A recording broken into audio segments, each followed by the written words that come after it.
Hi everyone, welcome to session 208, Xcode Tips and Tricks. Now this is the last talk of the conference, and I'm really glad you made it to this one. We're going to talk about Xcode. Xcode, we all know Xcode. If you haven't really used Xcode before, you've probably played around with it, have gotten familiar with it throughout this conference. But what's really interesting about Xcode, and really any development environment, is everyone uses it a little bit differently. Now, we all have your own workflows, and Xcode is so great for iOS development. We can do everything in Xcode.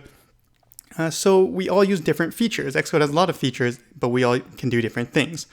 And so in this session, I'd like to share some tips and tricks. Maybe we can show you how I use Xcode, and hopefully maybe hear how you guys use Xcode, have a discussion, and just, get better at using Xcode. All right. So Xcode looks like this. You've all seen Xcode. Again, if you haven't, really, you should have probably seen Xcode in these past 2 days.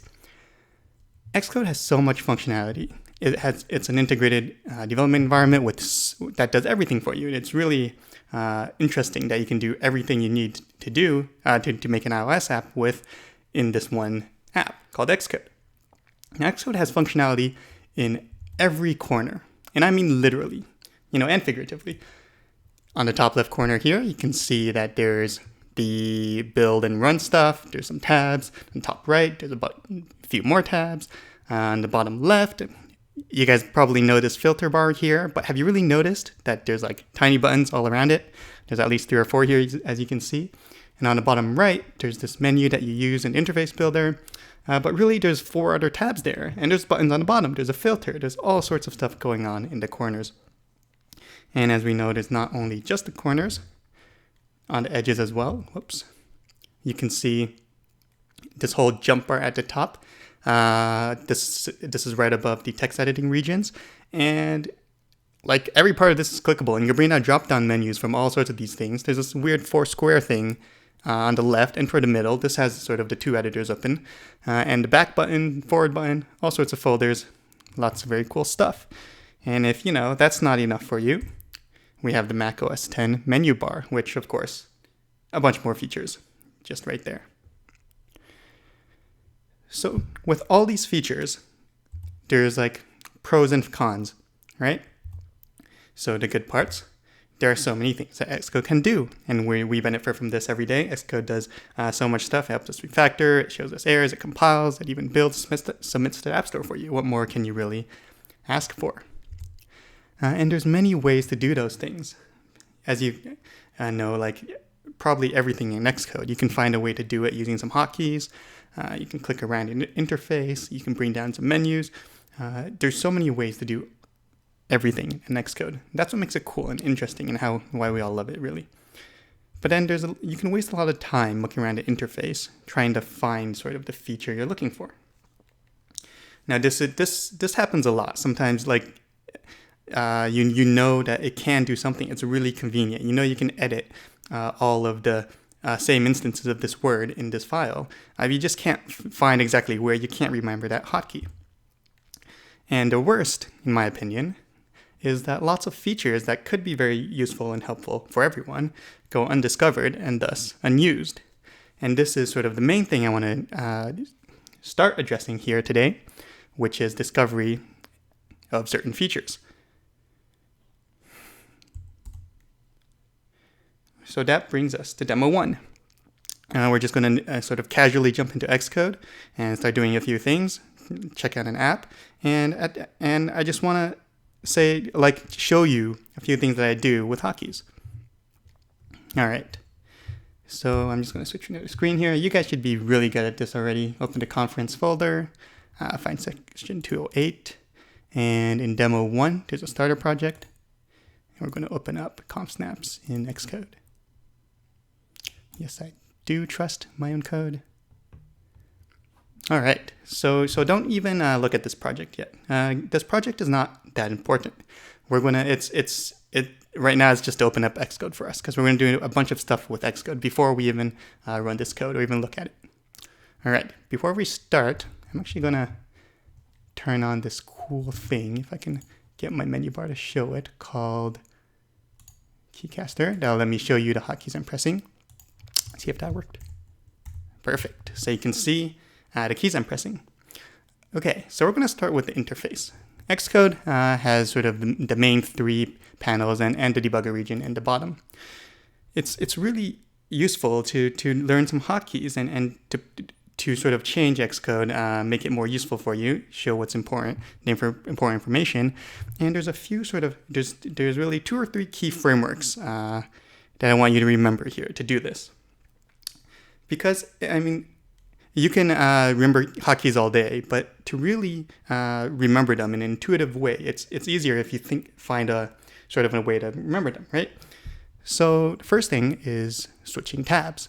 So in the project Navigator here, all these navigators are pretty commonly used. The first one especially, the finding menu, the sort of warnings, issues navigator, and when you're debugging, the debug navigator, all very convenient. As you can see, I've been switching through these using the hotkeys by holding Command and 1 through 8. So if I go through these, you'll notice that I'm switching to the tabs. That's really convenient. So Command plus the numbers goes to the tab of that number.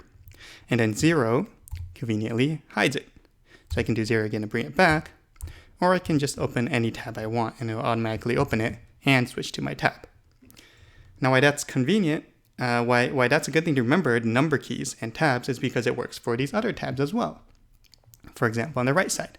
Now we know we use the tabs in this right panel the most in the storyboard. And because there's much more panels, there's the inspectors.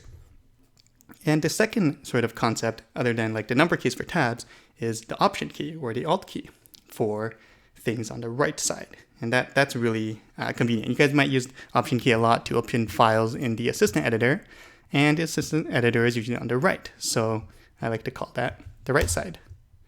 Ooh, hanging up a bit. All right.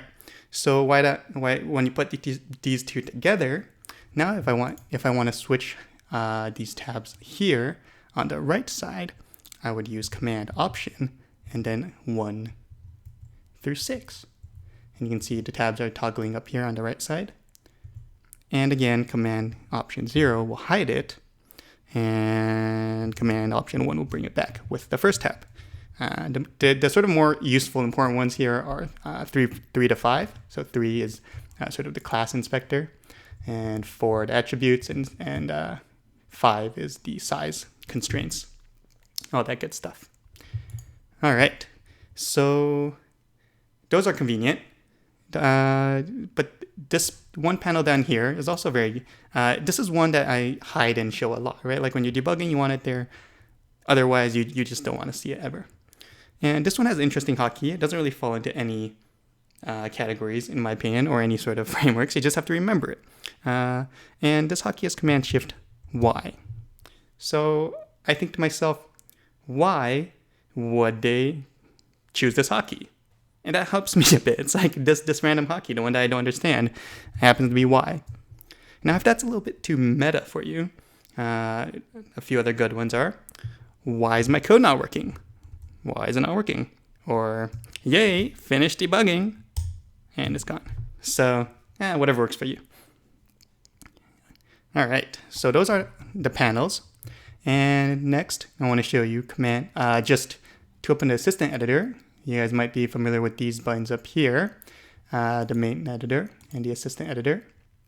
But you can toggle between these using Command-Enter, and to go back to the standard editor.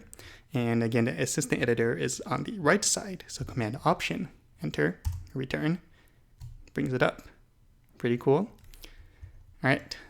Lastly is this jump bar on the top. Now, it sort of goes back to the tab sort of interface, because it's not really tabs, but it's sectioned. So when you do, and the hotkey here is Control. If you do Control 1, it brings out the first one. Control 2, so you have to close that one first, brings down the back menu. Control 3 is not going to do anything because there's nothing to go forward to. Now the most interesting ones, in my opinion, is 4, which is this one. And it's not that interesting, actually. 5 and 6 are most interesting. 5 is sort of the last level, since it's variable. If you go down the folder structure to a deeper level, this becomes longer, right? But 5 is always sort of the current folder you're in, or the current file you're in. this last one here, and 4 is always this first one. So there's no really hotkeys for these middle ones. But why that's a good thing is because it makes 6, which is the most useful one, always 6. So it doesn't get pushed out farther to the right of the keyboard. So Control 6 brings down this jump menu, which brings down the symbols. So you probably use this a lot whenever you open up a new file to see just the methods, properties that are defined. And Control 6 with the arrow keys, let's do that easily. And if you know what you're looking for, you can actually, this is really cool too, you can actually type in here to filter. So Control 6, I typed view, did load, you can filter, go down one, hit enter, and view did load. Very cool stuff. All right, so that's all we're going to talk about right now for hotkeys.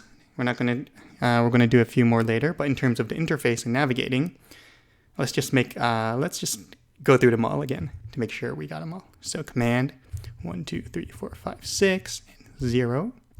Command Option 1, 2, 3. I guess in the files case, there's only 2, 0. And why is my code not working? Why? Tell me why. And Y. Very useful hotkey. And lastly, the control for the jump bars. Cool. All right, so I'm going to want my project navigator back. We're going to look at this app now. Let's build and run on a iPhone 6s. So this app has a little bug. I mean, it works pretty nicely. It has a tiny bug, and we're going to see that soon when it runs. And we're just going to fix it. But keep in mind that if I asked you to fix this, you guys can probably all fix this bug right now. It's really not a big issue, but that's not the important part. The important part is we're going to look at this brand new project that we've never seen before, and sort of try to figure out this bug together. Navigating through the project, using some hotkeys, using some cool techniques, and fixing the bug. So again, don't go ahead and fix the bug. It's really not that important. This app, though it's pretty cool, it's old stuff. This is last year's photos. So really it will be replaced soon with photos of you guys, which is obviously much better. Just kidding, last year's are pretty cool too. But all right, so the bug is kind of obvious here. This app is pretty cool, but this text is being cut off. What's up with that? Well, we're going to find out. So that's it. It's a tiny bug. Like I said, you guys can probably all figure it out, but don't do that. Let's just do it together. All right, so we're going to stop running the app. I mean, when I find a bug like this, it's a sort of a UI bug. I like to go to the storyboard. So let's check out the storyboard. Pretty slim storyboard. 2 view controllers. This one's sort of the one we're looking at. It's collection views, as expected. It's probably doing some custom layouts because the cells were all different sizes and laid out in an interesting way. And you know, there's sort of image view, place for text, pretty standard. So we're going to check out the view controller. That's a good place to start, right? So we're gonna let's bring up the class inspector, and whoa, sort of Xcode bugs out sometimes. I'm gonna click on it here. Let's try that again. 1, 2 works. There we go. Started working again. All right, cool. What we're going to do is go to the class by pressing this little arrow thing. So this little arrow, very convenient, brings us to the class. All right, so we're gonna take a look at this folder. This file. See if there's anything interesting. We're gonna bring down the jump bar here. You can do that with Control 6 if you want, and see if there's anything interesting here that might be related to the layout, right? Because something's wrong with the height of the cells or the space, something. And there's 2 very conveniently named functions here: height for photo, height for annotation. We're going to check it out. So it looks like this is the Pinterest layout delegate. Very interesting. It did look like a little bit like Pinterest the layout. And this function asks for the height of the photo, which we calculate by loading the photo, and the height for the annotation, which looks like it's sort of it's the rest. It's the bottom part with the comments. So just a hunch here, not because I wrote the code or anything. I feel like this one's pretty suspicious. I mean, the photo size is pretty easy to get right. The annotation size, I can see that, like something going wrong there, right? So we're going to go to the caller of this function. Let's see where this is called. And this is a case where in Objective-C, I would just command click on it. And it would take me somewhere, usually, that I want to go. But I've noticed recently in Swift, it doesn't do that anymore. It doesn't like this. I command click on it, it doesn't do anything. So this feature, so the way I've sort of changed to doing it is to use open quickly, which is, I mean, I used it a lot in Objective-C, but I use it even more now that I'm writing Swift because it's become so much more useful due to cases such as this. So open quickly is Command-Shift-O, and this is the coolest coolest feature ever. If there's one thing you remember from this talk, I hope it's this one. Here you can type, it's sort of like Spotlight, it looks like Spotlight. You can search for any class, any symbol, and Xcode will bring it up. For example, here we're going to search for height for annotation, right? It doesn't even have, it's like fuzzy matching too. So I'm going to type height for, and look, it already has the options, but it's showing up height for photos. So we're going to type just like anno. So there we go. We have sort of two places where this is defined. One is this current folder, as you can see from photo stream view controller.swift. But this one's more interesting. Let's check it out. So when you hit enter, it takes you to the file. Cool. So this is where it's defined, but we sort of want to see where it's called. I mean, we knew it was defined in the delegate, right? We were conforming to the protocol.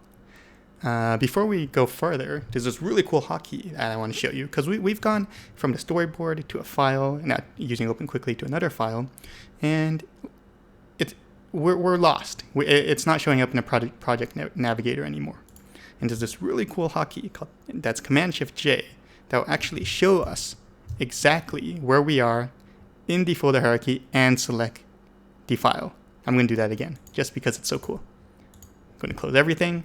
We're in this file, Command-Shift-J, boom. We're in Pinterest layout.swift under helpers, under photo stream. So convenient. It makes me happy every time I use it. All right, back to our original topic. When you select a method and it is selected, you know it's selected because it's showing up here in the symbol bar. So when you're inside a method, it should show up as well. If nothing's showing up here, it means you haven't selected it properly. Sometimes it's Xcode's fault. But when you have it selected, you can go to callers. So if you do Control-1 to bring out this left bar, there's the callers here. And it shows you everywhere where this method that you have selected, indicated here, is called. And here, there's only one place, so we're going to go to it. But we're going to hold Option, because we want to keep sort of this current location. So we're going to hold Option, click on it, and now we're on the right. Do you want to save storyboard? I don't know why I even asked that, but no. I'm going to hide this right side so we can see clearly even using this assistant editor. Now, I have the screen resolution pretty low here, like on a projector. It's pretty terrible, so it seems like a pretty bad idea to use two editors here. But we're going to go with it for a while, so bear with me. So we see that it's called here, inside prepare layout. And this method, just looking at it, it doesn't do anything too crazy. Grabs the photo height, grabs the annotation height, and then it just adds it together. Gets a frame using it. Using two instances of padding, photo height, and annotation height. So nothing really wrong here. This seems pretty okay. Like padding, photo height, annotation height, done. So we're going to go back. So we're gonna go back to the storyboard. So we're going to close this just to see what's up here, right? So back to the storyboard. Now,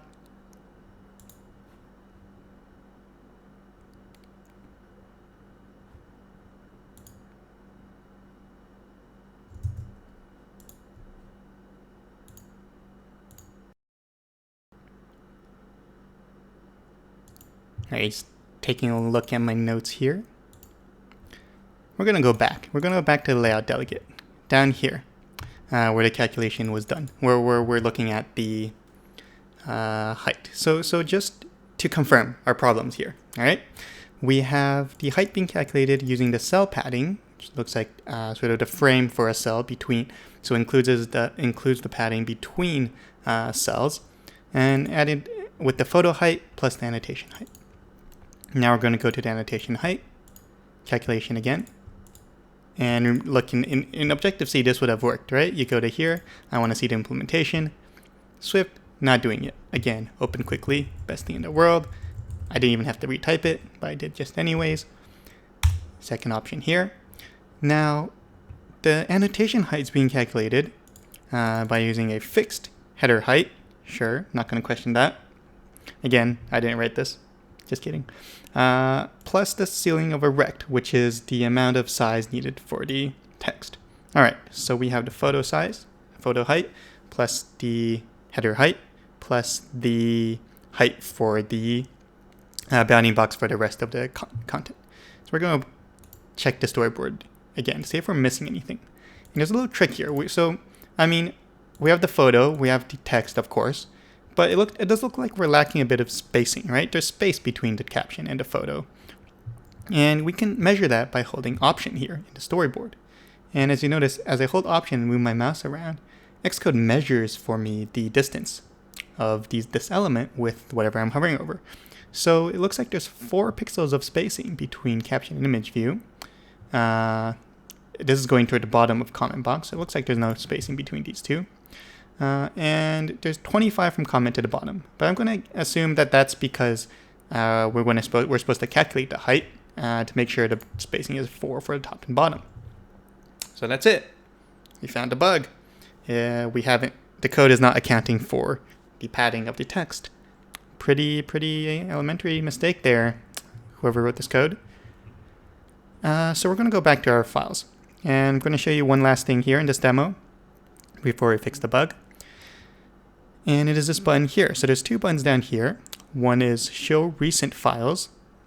One is Show Files with Source Control Status. Now they do exactly what their name says. If you click on this one, it shows us only the files we recently accessed. This is so convenient in large projects. And since we recently accessed the view controller for PhotoStream, it shows up right here. Sure, we'll save it. And it brings us right back. I'm just going to show you the second one. This shows ones that have source control status on them. In this case, storyboards, because, they change every single time you click on them. Thanks, Apple. And you can actually combine these two. So if you have lots of folders, lots being accessed, and you combine these two, it would only show recent files with source control status. Very convenient. All right, back here in this calculation, we're just going to fix the bug now. We're missing some padding, and it's probably this guy's job to add in the padding since it's part of the text. So we're just going to define text padding, and it's going to be a CG float as well. Equals 4. And we're going to add it to the top and bottom. So we're going to add, just doing it like this. So the next person reading this code knows that there's text in front, padding in front, and in the back. And that's it. Save the file, build and run. And it should be fixed. Hopefully it's fixed for you guys as well. All right, check it out. Super nice app. Good job, guys. We did it. All right. So that's demo 1. I'm actually going to leave a slide up here of most of the hotkeys we covered during this demo. And I think we have time for a short break. See you back in 10 minutes.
All right, we're going to continue here to the second part of this talk. And part one was really cool. We used hotkeys. They're really convenient, and especially for quick sort of adjustments to jumping around a project and to the interface. But we as programmers, we have bigger ambitions. We like to automate stuff. So in the second part, we're going to talk about behaviors and snippets. And before we go into the details of those, I'll ask you two questions. Who thinks it would be nice if Xcode knew exactly what we wanted? And also if Xcode could write the code for us, instead of us having to even hit hotkeys or type code, if all of that could just happen for us. That would be great, right? And I agree, that would be very great. If Xcode could do that, the first thing, we wouldn't tell our employers, we'll keep it a secret right here. But Xcode can do some really cool things that are surprisingly close to these things that we want. So the first thing, Xcode sort of changing its interface when we want it instead of having us to tell it, can be done using a feature called behaviors.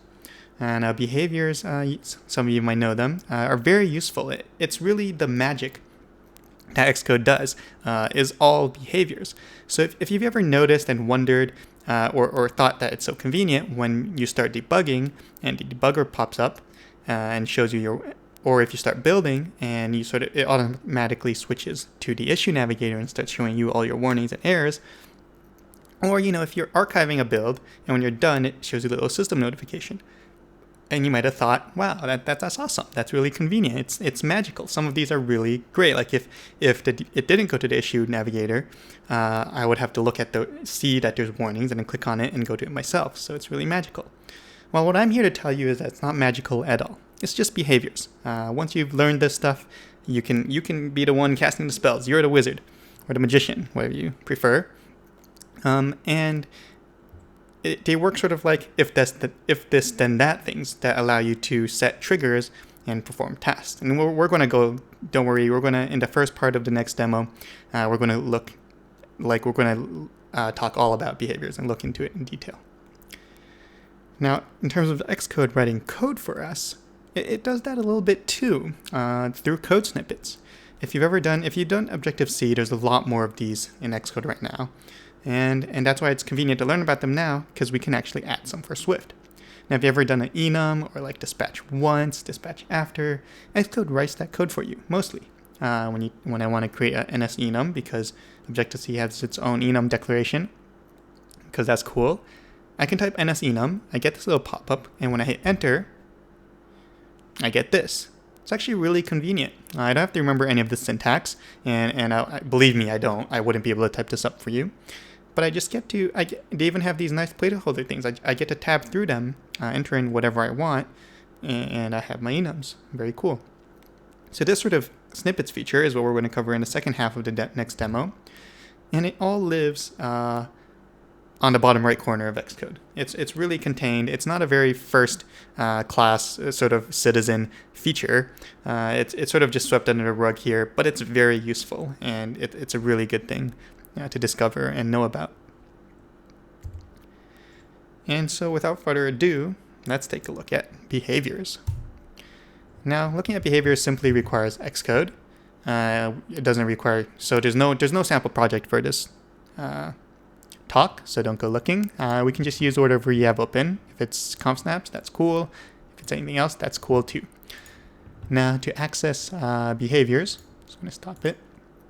There's actually a special menu item here in Xcode for it. That's how special it is. It's really useful. And if you click on it, or if you go to preferences, it's just the third tab up here. You get to the behaviors menu, and this menu is really cool.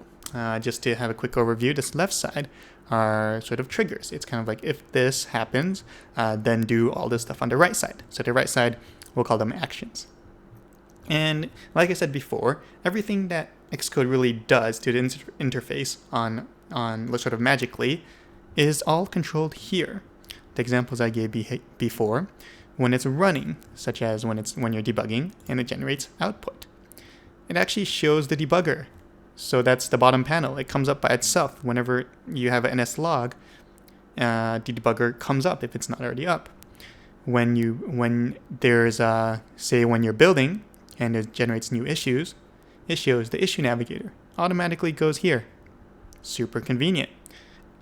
What if you said I don't want that? Well, you can just uncheck it. Done. How great is that? So yeah, so let's go through these a little bit. Let's go through these options now that you know sort of what this is about. Just before we do that, like I mentioned earlier, when a build succeeds, you get a system notification. That's done here as well. For me personally, I don't actually need that notification much. When a build succeeds, I can usually tell in a different way. For example, if I'm archiving, organizer pops up. If I'm building, simulator pops up, or it runs on my phone. Don't really need that, so I'm just going to uncheck that. That's all there is to it. If I want a different notification, for example, if I have warnings, I can do that here as well. So let's run down this left side first. So there's triggers for when you build things. There's triggers for when you're running tests and when you're running the app itself, when you're doing some GPU frame capture stuff. I'm not too familiar with those. When you're searching, and there's even some hooks here for your Xcode box, which is really convenient. And finally, when a file is unlocked. And then there's a little plus button down here. We're going to go into this a little bit later to create your own. So that's a sneak peek. So don't worry about that for now. But I'd like to show you the right side. This is interesting stuff. Now we're going to try these one by one. Some of these are more interesting than the others. And we'll have sort of building starts. Because when build starts, we'll do these because it's really easy to trigger these actions. So going down the right side, you can play a sound. That's great. Let's try this. When you build, you'll play a sound. Do you hear that? Not sure if you hear, you might not be able to hear mine, but if you build it, you should hear the sound. All right. So that's cool. But what's cooler than just a sound? It is obviously an announcement. And Xcode will speak an announcement for you. What? That's weird, right? Wrong. That's awesome. Now let's pick one of these voices. And going down this list, I mean, there's a pretty interesting list, right? Well, we're just going to choose this normal sounding name called Hysterical. And this is really good. So let's do this together. Or in case you can't hear mine, please run this yourself. If you can hear that. It says build started, and we're going to let's try one more. Let's try good news. Build started. That is good news. Build started. So you feel free to use this to announce things to your colleagues that your build has started. So, that's when you can slack off, right? When your code's compiling. So it's like, build started, time to slack off. And everyone's like, yep, of course. No one will question you ever. Cool. So next we have the notifications, which we already saw. And you can even bounce the icon in the dock. Super convenient. When I build, well, I guess my dock is hidden, so you can't really see it bouncing. If application inactive, I guess that's the key word there. So if we had to be it's not very useful for this build starts one, because generally Xcode will be active. All right, so those are the notification ones that just announce or show you that something happened. Now, these are the really useful ones. This is the meat, in my opinion. So this is all the stuff that we were doing in Demo 1 using hotkeys, except for here, they happen automatically. So you can show a tab and give it a name, and you can create a tab, show the tab in an active window or in a separate window. Now, in the lab, this is actually a really cool feature, way cooler than it seems. I mean, giving tab names doesn't sound that cool at all. But in the lab, and I hope you guys look at the lab after we're done with this demo, you can actually do a lot of really cool things just with tab names in this. We're not going to really go through it here, though. Now, the Navigator, you can choose to show or hide the Navigator, which again is the left panel, and even choose what you want to show. Now, that's super convenient. And again, we're going to do this a bit later too. We're going to use all of these. I mean, they're sort of intuitive. We don't really have to try them, but we will be using these soon. You can also show the debugger, hide it, or even hide it if there's no output. Super convenient. And you can choose what views you want, like sort of variables view, which is the left side that shows the variables, and the console, or only the console if you're hardcore like that. You can show the utilities, which is the right side. Doesn't let you choose which one to show. That's cool too. the toolbar. I don't really use this much. This is the bar on top here that has the build tools. I mean, when would you really want to hide the toolbar, right? And this one's very useful. You can show the editor, and you can choose to have the standard editor or the current editor, assistant editor, or the versions editor. So you can choose between these three, which is very useful. See that as well. And there's also navigate the first new issue, which is useful when you're getting issues to navigate to the issue navigator. Lastly, you can also run a script. Now we're not going to go into this, but I'm pretty sure you can using the OS 10, was it Automator app? Someone probably knows this here, but you can like add bash scripts, run sort of OS 10 scripts. You can do basically many things, anything with this. That's cool. All right, so there's all these options. What can you really do with these, right? Other than make your life a lot better. I'm going to give 2 examples of 2 custom behaviors here that I use myself when I'm developing. So again, if you press the add plus button here, you get a new behavior. I'm going to call this dev mode. And for me, this is sort of the hotkey I want to press to go into dev mode. When I want to hide all the navigators, I want to have 2 panels up, and I'm ready for development to type code. I give this hotkey a command period. You guys can consider something else because I don't really use the. This is the hotkey for stop. I don't really use it, so feel free to choose something else. This is just mine, and what I like this behavior to do is to show the project navigator. I do like having this open even when I'm just typing code. Hide the debugger, because I definitely don't want to see that taking up all my screen space. Hide the utilities, don't need that either. And I also like to use the assistant editor, mostly because at work I still write a lot of Objective-C, and Objective-C just has headers still. How lame is that? But this assistant editor is very useful in that case. That's it. So that took us just 10 seconds here, right? But it's so useful. Like right now, we have all this stuff open. For example, you've been debugging, and I figured that I want to start developing here. I hit command period. There we go. Ready to rock and roll. Now, I also spend lots of time in the interface builder, working on storyboards, and I like my interface to look different during that. So I'm going to add another IB mode here. And I like to have my hotkeys sort of similar. So I do command option period. I mean, it doesn't really adhere to the right side rule, but whatever. I like it. Again, feel free to choose anything you want. Everything we talk about here today is sort of what I like to do, or sort of what I've gathered from the internet. Some other people like to do. Everyone uses Xcode differently, and so feel free to do whatever you want. Take whatever you like from this talk. So with the IB mode, I also like to show the navigator. Really, I'm just not going to touch the navigator. If it's there, I'll keep it there. If it's not, I really don't need to bring it up either. Definitely want to hide the debugger. But the difference here is I want to show the utilities because we use the attributes inspector and the layout inspector a lot. And I want to show the editor as the standard editor because you need all the space you can. You want to use all the space you have for the interface builder. And that's it. Again, took us 10 seconds. It's going to save me so much time because now when I'm developing, I'm going to work on a storyboard now. I go to storyboard, command, option, period, and again, I'm ready to go. Let's do some storyboard work. Back to code, command, period. Everything's perfect. Works so well. All right. So that's it for behaviors. I hope you think that's useful because I use them a lot, and I've seen some really neat workflows done with behaviors. And please check out the lab again. There's some workflow examples there that I find very convenient. All right. So in this next part, we're going to talk about code snippets. And I'm going to hide the assistant editor. Now, the code snippets has a hotkey as well. I'll do it. Hit it right now. It's command option control 2.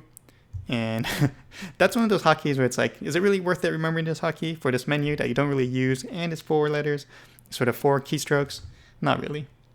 So I mean, you can go overboard with hotkeys, and this is a case where you don't really need that cluttering your mind. All right, so code snippets. They all live here. Now, I'm not sure if you've taken sort of time to look at this menu. It's pretty cool, actually. This has all the code snippets that Xcode has. Again, no magic is happening in Xcode. Any code snippet you have is defined in here. Now, as you can see, there's a lot of C++ stuff. If you double-click on them, you can see the snippets themselves. There's some core data stuff. If you use these, you'll know them. They're really useful. And I'm just going to show you my favorites. Mostly these GCD ones. Oh my god, there's no way I can type out this code without this code snippet. Like, I would have to Google it every time. Dispatch once, dispatch source. Look how much code is there. And, there's some simple ones too. Tons of Objective-C ones. And a few Swift ones. There has been sort of number of these have been increasing slowly as Xcode releases come out for Xcode. But really, there's not a lot. There's not enough. Dispatch after on Swift is not a walk in the park either. And there's no snippet for that. That's really unfortunate. Anyways, so I'm just going to go to AppDelegate because there's no function body here. I'm going to go into this viewDidLoad of this here function here, and we're going to create this code snippet. So code snippets are useful, and we're going to use one first. For example, Swift for statement. Now, how you can use these is you can just drag them into your code. That's very cool. Got a snippet here. Or even the preferred way though is using a hot shortcut. And we're going to create our own code snippet so that we can edit it and do anything we want with it, make it the best code snippet in the world. So we're going to create Swift dispatch after. Now, how you do that is you really just type out the code first. So I'm looking at my notes here. That's the only reason I can remember this. But here is the code to do dispatch after in Swift. Time now. And then you have to cast to it in 64. Your time, let's say 1 second, times cast to double, and seconds per second, nanoseconds per second. Right, close that, close this, close this. All right, that's the delay in seconds. Or really, it's in nanoseconds, I guess, since the 1 is here. It's repeating. It's a dispatch time, whatever. And then you call dispatch after. And yep, I mean, there is code completion, but you want to do it after delay in seconds. You generally, we'll just say we're going to do it on the main queue. And lastly, there's your block. And within the block, you have code. All right. So here is your dispatch after block. Again, so much code here. No way I can do this without my notes. Now, to create a code snippet, all you have to do is select your snippet and drag it into this box. Now, this is interesting. You might not get it the first time. When you have to drag code, you have to click and hold without moving, and then drag it after a while once it turns into a cursor. Because, if you just click and hold, if you just click and drag, it becomes highlighting, right? But in order to drag it, you have to click and hold for a sec, and then drag it. So drag it. This code snippet window should get selected. Let it go here. And if you scroll to the very bottom of this library, you get your code snippet. Sweet. Double click on that. You see our code. We can use it too. All you have to do is drag it in, and boom, duplicate the code. And of course, there's going to be an error now because you redefined delay in seconds. We're going to delete both of these. Now, as great as this is, like we said, you don't really want to drag code in from this library. So we're going to double click on this and set some options up for it. Now, on custom snippets, you have the edit option. You don't really get that on sort of system snippets. And you can name it, give it a title. You can do that first, Swift dispatch. After, summary, most useful snippet ever. Now you can choose the platform for it. This really works on all of them. I think they all support GCD. Correct me if I'm wrong, but we're going to do all for now. Language is Swift. That's what it is. And Xcode actually supports snippets for multiple languages, not just with Objective-C and C++.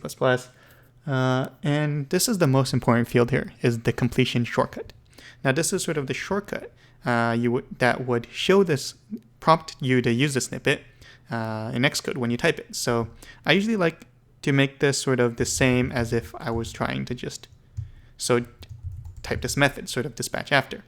So with dispatch after as a completion shortcut, we'll see in a sec, it becomes much better. This snippet immediately becomes so much more useful. And lastly, there's completion scopes. So this is sort of where the snippet should be sort of is valid. And if you've dragged it, since we dragged this code from a function method like body, the completion scope is set for us properly.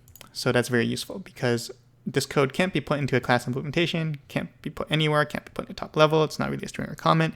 So that's what it is. So this is actually very useful. In this case, it's already set for us. And you can press the plus button here to add multiple scopes for completion. So that's it for now. We're going to try that again with this new completion shortcut. Super useful. I'm going to go into the code here and type dispatch after.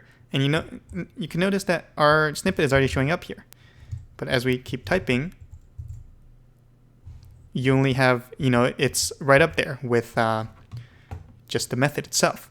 And this little symbol here represents that it's a code snippet. And if you just hit enter, boom, we get our snippet back again. Sweet.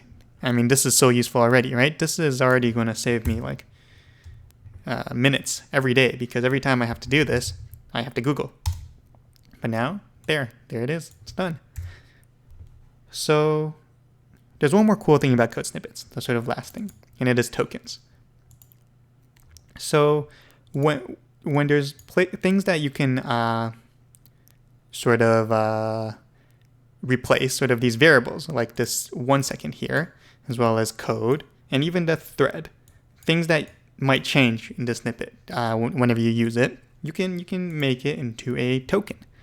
And how you do that is to use this syntax, angle bracket, hashtag, octothorpe, whatever you like to call it, sharp, say in this case seconds, and close it off. And when I close it off, it's going to change. So remember the syntax right now.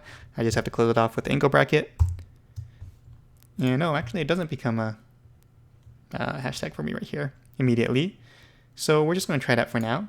Press done. Now if I drag in the snippet again, we get this nice token. Super convenient. And it works if we do the shortcut as well. And it automatically selects seconds for me so I can start replacing it. Now we're going to replace the next ones as well. For example, this one. Let's change Q. Nice. And code.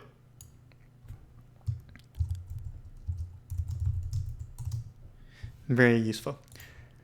There's something even cooler though, just before we close this off. And it is, in the dispatch after, if you don't use our snippet and use the original one.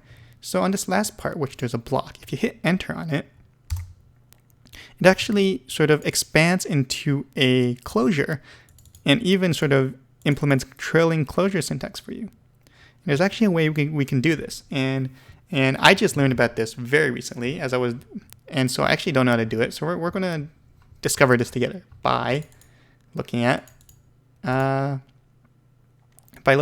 their snippets that exist. So some of these snippets can expand into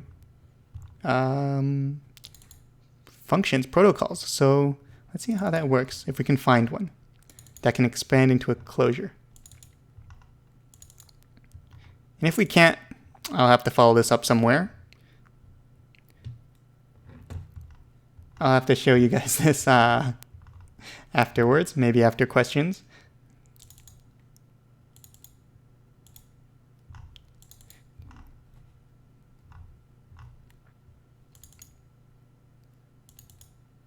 All right. Looks like I can't find that here. So, I mean, this is already really good. What we have right now. I'm going to put back that seconds. And we're going to just drag this again. we're just going to copy this code and replace what we have here with that, and we're done. All right, so what is our final product here? 1 second. We want main thread, main queue, and we can start typing our code. Super nice. I mean, I have all these set up for dispatch after, dispatch once. They're just super useful in the lab. You'll set up dispatch once as well. And there's also some ideas and some links to see snippets that other people have created. It's just really useful. It's a great feature that saves me so much time, and I hope it can save you guys so much time too. All right. Yeah, that's it for this section. Again, I'll look up how we can do that sort of block replacement thing. But for now, please get started on the lab and have fun. All right, we're going to finish up here. So in this session, Xcode tips and tricks, you learned about project navigation and hotkeys, going through a project, adjusting interface of Xcode. Remember, open quickly, Command-Shift-O, jumping to a file in the Navigator, Command-Shift-J. Really cool stuff. In Demo 2, we talked about behaviors and code snippets, making Xcode really save time for you and hopefully improve your workflow and make everyone here more productive. And in the lab, you sort of reviewed these two topics and also learned about Xcode tabs. Now, I really think Xcode tabs really takes everything here to the next level. And there's examples in there of other people's workflows that are really fascinating. But I completely understand that workflows are really hard to change myself. I haven't fully integrated Xcode tabs, but whenever I see someone or a workflow that someone has created and sort of learned, I'm just really amazed at the things that it can do for them. All right, so where do you go from here? Lots of the content of this talk is based on a tutorial I wrote a few years ago called Supercharging Your Xcode Efficiency, and you can find out on rayrenderlich.com. There's a nice link here of someone else. There's not a lot of talks about Xcode. This person here has a nice list on GitHub that you can see. Some nice tips and tricks. Some of this has a lot more than we've covered here, since we can't cover too much sort of in this talk tutorial format. And lastly, Xcode plugins was a topic that I considered covering in this talk, but it's sort of hard to get it working every time and reliably. It's a little bit finicky. But if you're interested in really making Xcode sort of do even more things, you can use Xcode plugins. And to get started with those, I would check out these two links. There's an Xcode package manager called Alcatraz, and there's a nice article on it on an NS Hipster that also recommends some nice plugins to start out with. And again, they're a little bit finicky and they're not officially supported, but some of them are really useful and totally worth it. Lastly, you can find me on Twitter, JackTripleU, and that's it. Thank you, everyone. If you have any questions, grab me anytime, and the conference is almost over, but if you see me, feel free to talk to me, and make sure you make it to Ray's conference closing talk. Big surprises. Thank you.